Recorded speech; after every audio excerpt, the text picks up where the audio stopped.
Hello, my friend and earthly neighbor, and welcome to Namaste Today, a spiritual way to start your day. I'm your host, Christopher Witecki. I'm a psychic astrologer, and I'm a sensei to people's personal joy. Welcome back, my friend. This webisode is for Wednesday, March 29, 2017. Happy Hump Day, and Namaste. Well, we are in a Venus retrograde, and I've decided to kind of change things up a little bit. I think that's probably where everybody is. Now I'm going to do for the next few days just some talks about what we're going through and kind of detach from music jingles and tea time and that sort of thing. I mean, please go steep yourself some tea. Let's have a little time together. But since we've been apart for so long, because I did the 11 Steps to Serious Joy audio lecture series, by the way, I hope you enjoyed it. I thought it would be a break from my normal routine and actually was more focused and more difficult. So I really worked hard to kind of bring you the 11 steps, and I hope that they work in your life. And if you didn't catch them or you missed one, you can actually see the whole series on my website, seriousjoy.tv. Just click on Namaste Today. You'll see a link on the bottom right corner there. Enjoy. I sincerely hope it helps you. But while I've been away, wow, we've been in a Venus retrograde, and I have to say it's been pretty intense, at least for me. In fact, I kind of coined today's topic as past life perceptions, because I think that's what's bubbling up, are a lot of past life perceptions. But when you're going through the experience, you may not really be aware of that, so I'm going to talk about that. But before I get into it, let's talk about the planets and where they are today. Today, step 9 rules the day. That's an action step, as you well know if you watch the steps. So it's time to take action, time for us to move forward in our life. And the action we're taking is the birth of a new character. There's a new us coming out. By character, it comes down to our actions, our behavior, the actions we take, the reactions we have with other people. That's part of it too. And most importantly, whatever your reactions are to yourself. Because really, you are your own sensei inside. You're either building yourself up or you're breaking yourself down. And I think it's time for all of us, especially those of us in the Lightwalker community, to really focus our actions and our ego on building ourselves up. Now, the difference between that and an egomaniac is we want to build ourselves up from the heart. You know, if it's heart-induced, if you're the champion of your heart, that's the right, healthy ego, I think, for us to have. So today, take one small step for yourself, something that's like metaphorical, symbolic, or literally go sign up for something, but move forward with this new character, be the new you today, and see how it works for yourself. Now, Mercury is way up at step 27, even though we're back at step 9. So when that happens, our mind, which is Mercury, is way, way ahead. So our mind is way, way ahead. Our mind is jumping to conclusions. Our mind is impatient. So to some degree, you want to kind of tame the mind if you can and keep it in line with what you're doing right now. This is one of those days where you want to focus on the task like right in front of you and not think too much for the big picture.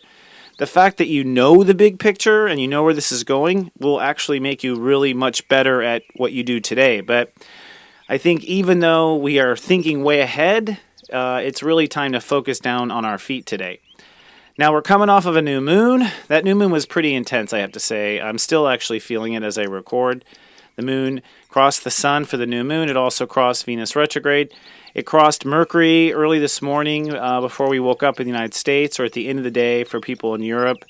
And that means we kind of wake up today emotionally charged and kind of on a certain path. The problem is the moon's going to be in the late degrees of Aries.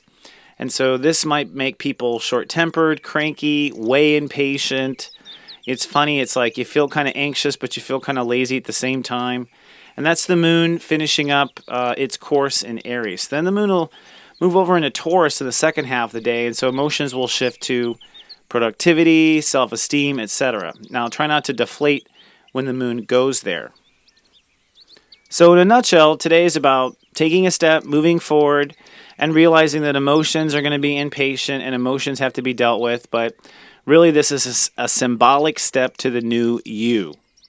Now, in the background, we got a lot of karma going on. Since I've been recording the 11 steps, Venus has been retrograde, and Saturn is conjuncting the galactic center. The galactic center, to me, symbolically in astrology, is the story we were born to live.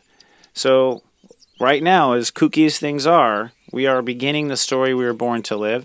And I think things have been kind of kooky. In fact, that's what I'm going to point out today is past life perceptions. I've had a lot of past life emotional energy coming up, and I'm saying this and sharing this just so that you don't feel alone. It kind of feels like a tremendous amount of fear. At least for me, it's fear, all kinds of irrational fear. In fact, Black Lilith is in Sagittarius right now, which literally Sagittarius is travel, education, knowledge, religion, philosophy. So fears around travel, education, knowledge, fears, and philosophy are coming up. And I've actually had like 3 people I've talked to who had crazy amounts of fear right before they're about to get on an airplane. And I actually went through that myself, just all this crazy fear.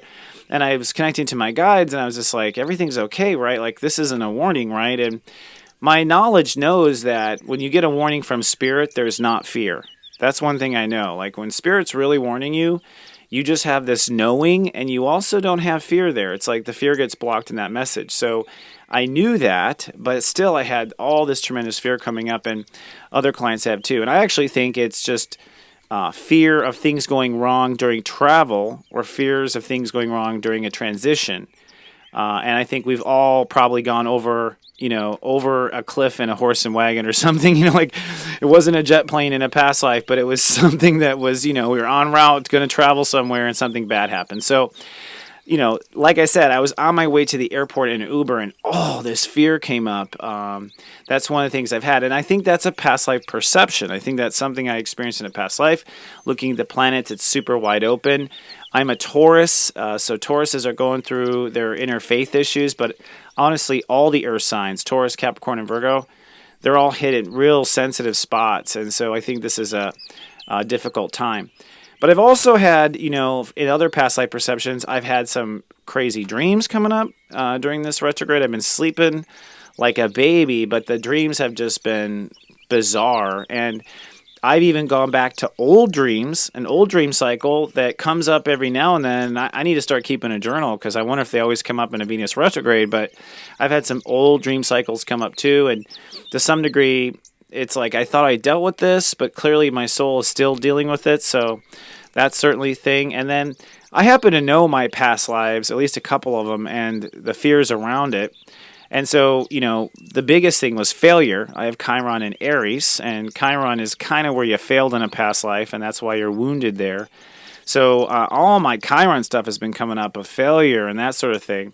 And again, I have to say, as far as Sensei is concerned, man, I've been focused. And this is what I encourage you to do too. It's like, despite all this coming up, I've been very focused on get to the gym, chant, connect to meditation, show up for my life and be there 100%. And I just want to share with you, I think we all are kind of going through it.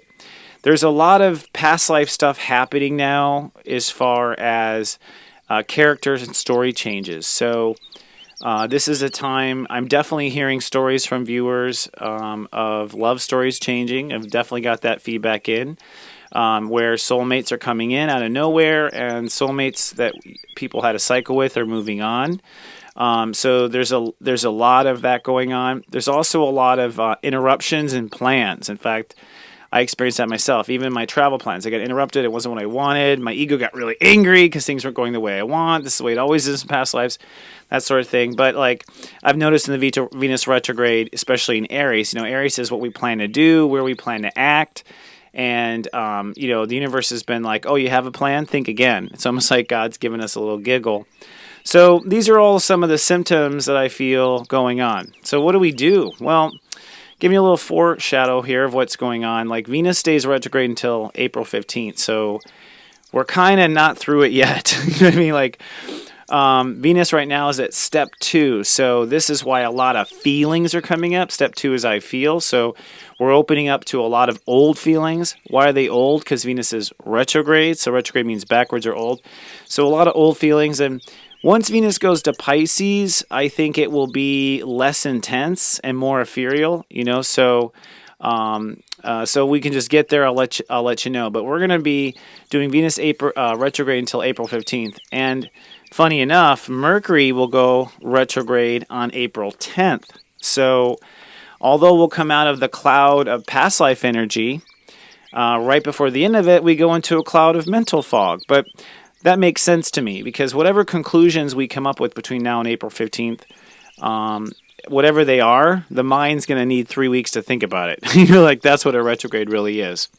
So, in a nutshell, the story is just keep swimming. My advice is to observe. And when you have fear come up, or you have uncomfortable feelings come up, or past life situations, it's really more important to observe and try to understand and comprehend and wake up than it is to try to do anything about it. I think that's one of the confusing things about Aries is we have this sense that we should do something about it. We should do something about it. And sometimes we don't have the availability to do something about it. We have to wait, time and space, step 0. And right now with Venus retrograde, sometimes that's the whole point. Like sometimes old issues, old fears will come up, and the lesson is to either finally stand up for yourself and do something about it, or perhaps allow, when someone tries to sucker us into an old pattern or pull us down an old path, to not do something, to refrain from taking action, to let that opportunity pass us by.